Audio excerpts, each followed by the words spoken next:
Masih cukup tingginya angka penyebaran COVID-19 di Sumatera Selatan membuat pemerintah pusat mengeluarkan pemberlakuan pembatasan kegiatan masyarakat atau PPKM skala mikro tahap 5 yang berlangsung dari tanggal 6 hingga 19 April.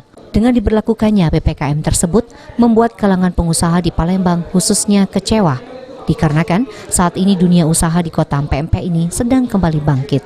Walaupun memang nanti PPKM diberlakukan, pengusaha berharap masih ada kelonggaran sehingga aktivitas mereka masih bisa tetap dilakukan.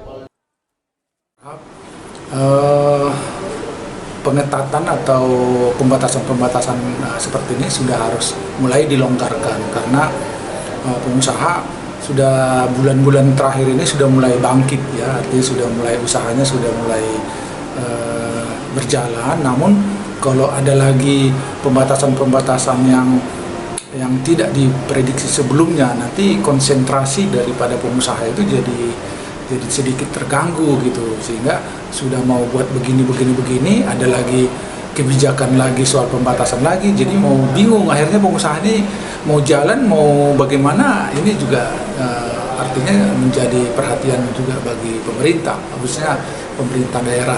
Jadi kalaupun artinya ada dari pemerintah pusat, kami berharap ada suatu kebijakan dari gubernur maupun wali kota untuk artinya memperlonggar khususnya di bidang usaha-usaha yang misalnya restoran-restoran, mall, hiburan, itu supaya jangan terlalu. Sementara itu, salah satu pengelola mall di Palembang mengaku mendukung segala keputusan yang dikeluarkan oleh pemerintah. Selanjutnya, mereka akan menyesuaikan dengan aturan yang dikeluarkan tersebut, guna menjaga kondisi di dalam mall kondusif dan proses berjalan baik. Tentunya pasti mendukung setiap kebijakan pemerintah, karena kami yakin setiap kebijakan yang dibuat oleh pemerintah sudah dipertimbangkan secara matang.